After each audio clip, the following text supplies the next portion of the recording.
Hello and welcome to our second video talking about similar triangles. Now, this example is a little bit more complex and has a little bit more intricacies, has a couple more areas where we might make a mistake. So let's go ahead and work through it.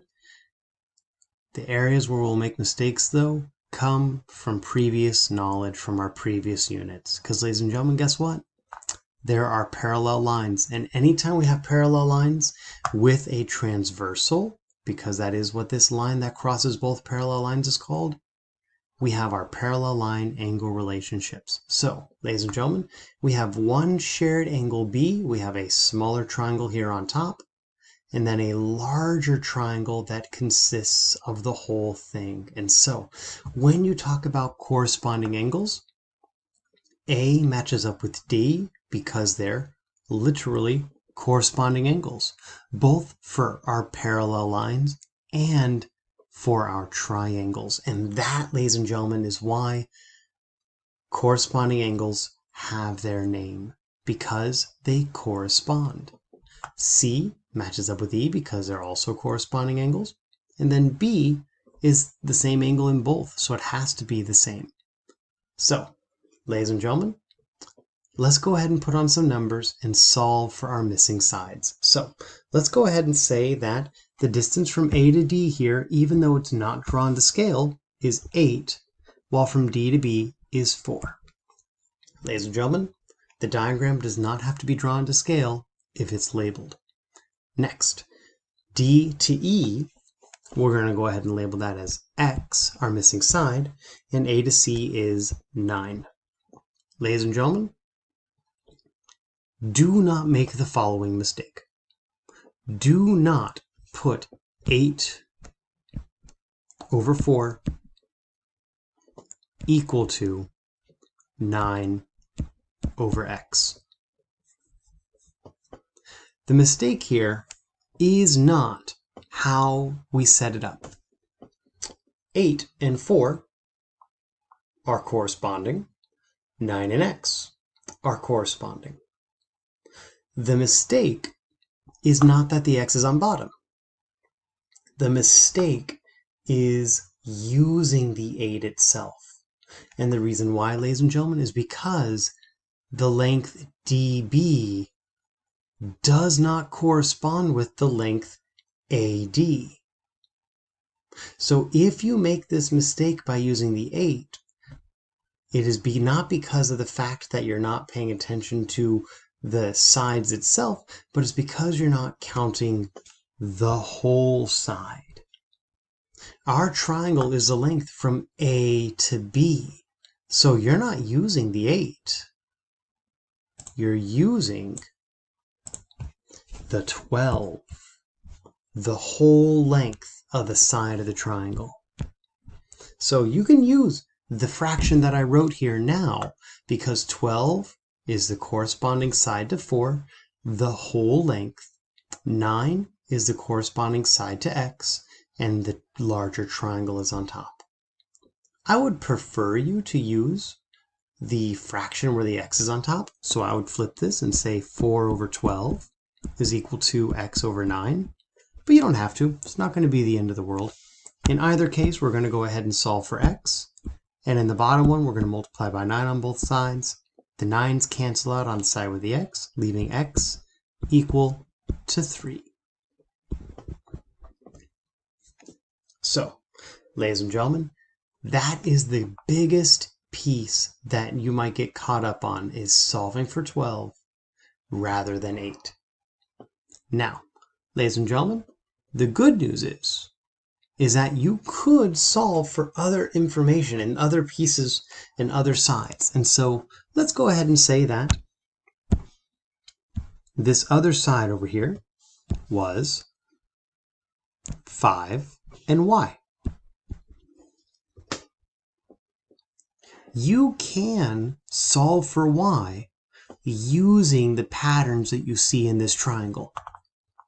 You notice that 4 is half of 8. Another way I can say that is that 8 is twice as big as 4. This y is going to follow that same pattern.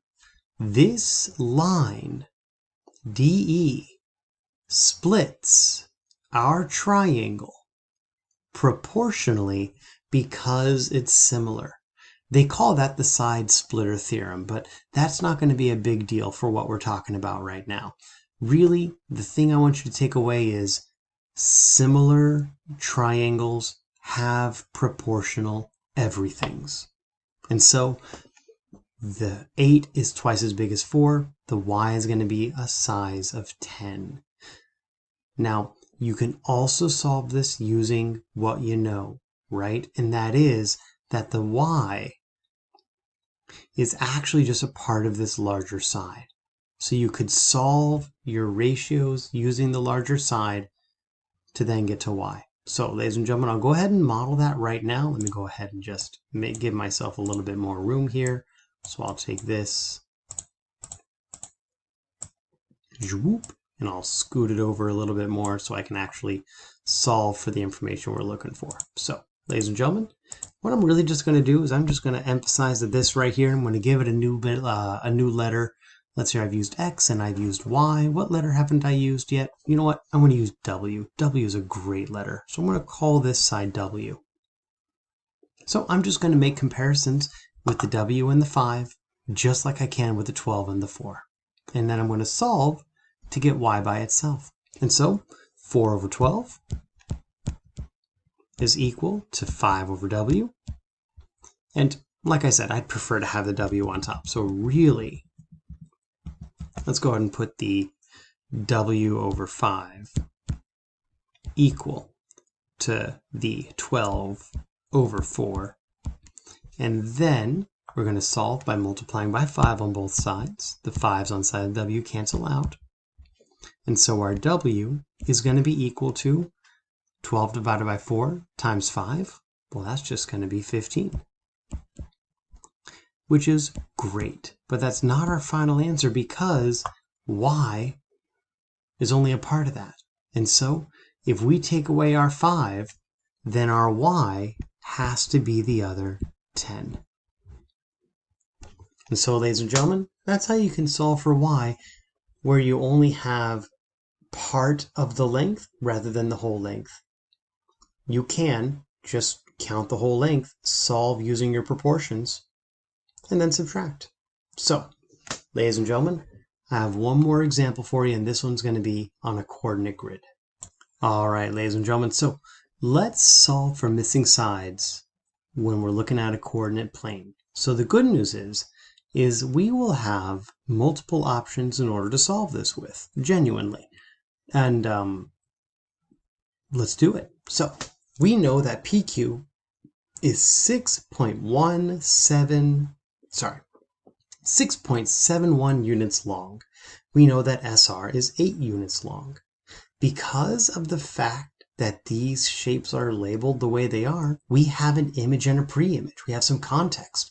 We know the green, smaller shape is our image because they have primes. So we know that PQ is getting smaller to get P prime Q prime. And we know that SR is getting smaller to get S prime R prime. So, ladies and gentlemen, that makes it easier and more consistent for us to know that the green shape is our image. Now, the first way we can solve this, the same way we do it. Just set up your proportional sides and solve for x. So, option 1.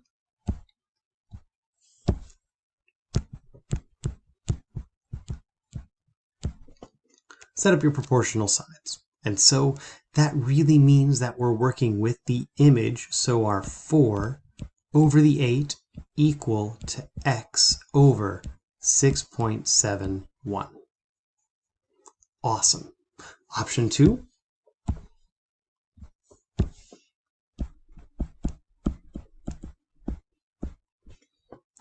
We could use our scale factor because of the fact that we're working with similar shapes where one's given to be the image. We can use our scale factor and then set that in order to solve for x. So our scale factor here, if we just compare our 8 and our 4, if SR is a distance of 8 and S prime R prime is a distance of 4, well, our scale factor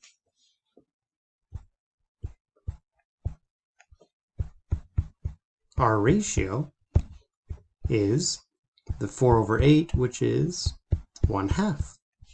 So we could set up that, our scale factor, to be our image x over our 6.71. Now, ladies and gentlemen, you may have already just called my bluff. While these are two genuinely different ways to solve the problem, there is a reason why scale factor, proportion, and ratio are all synonyms. Because while these are different ways to solve the problem, they ultimately create the same fraction. 4/8 is 1/2, which is x over 6.71. They're all different ways of saying the same thing. The image over the preimage, the scale factor. Any way you choose to write your fraction, you're going to end up writing the same fraction, which means we're going to end up solving to get the same answer.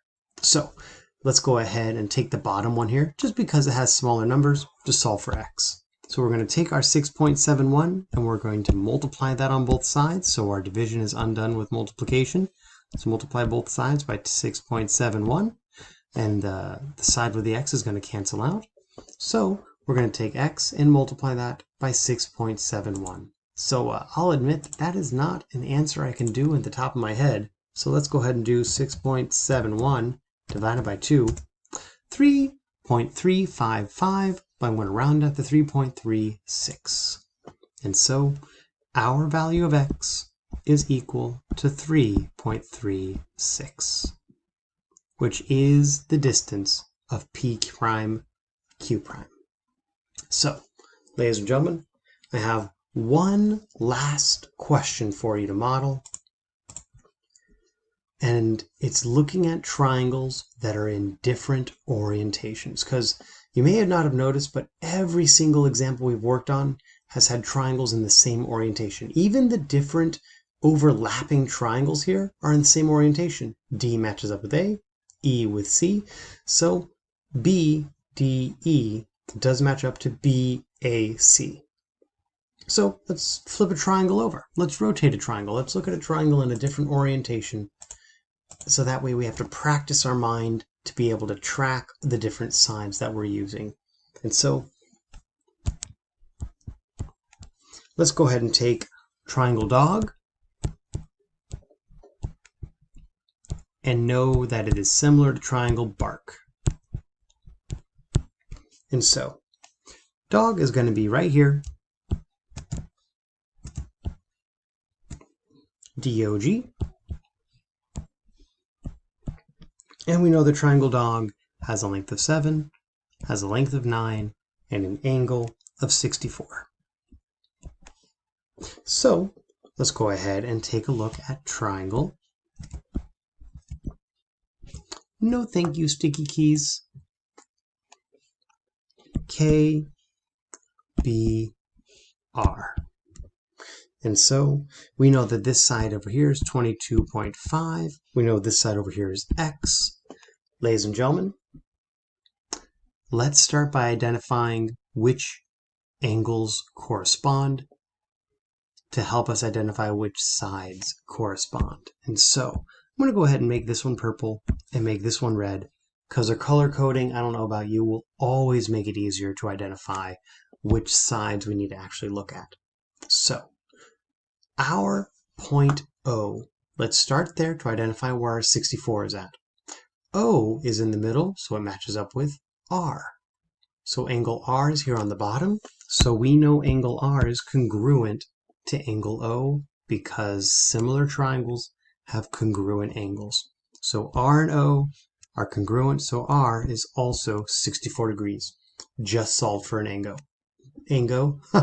Just solve for an angle. High five. Next, angle D. Angle D matches up with angle B.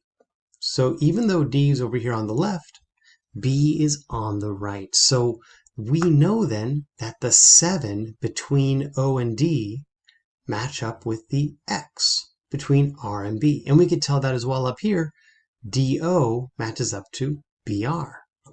So last but not least, by process of elimination, G and K match up. So 22.5 matches up to 9. To solve this, as I've said many times in the past, I like putting my x on top. So my x is going to be over my 7, and that's going to be equal to my 22.5 over my 9. Now, ladies and gentlemen, I don't know about you, but just looking at these numbers, I was not able to figure out what the values of my scale factor was or my ratios before actually doing the math and multiplying it out. So let's go ahead and take our 7 on both sides and multiply in order to get x by itself. So our value of x then is going to be 22.5 divided by 9 times 7. And let's go ahead and take a look at what we get. So 22.5 divided by 9. Our scale factor was 2.5. Multiplied by 7 gives us 17.5. And that, ladies and gentlemen, is the length of our missing side. So thank you, ladies and gentlemen. I hope that helps, and I hope that gives you the feedback you're looking for. If you do have any questions or concerns, please don't hesitate to email me. I'll be more than glad to help. Hope you all had a fantastic Martin Luther King Jr. weekend, and I look forward to seeing you all later this week. Take care.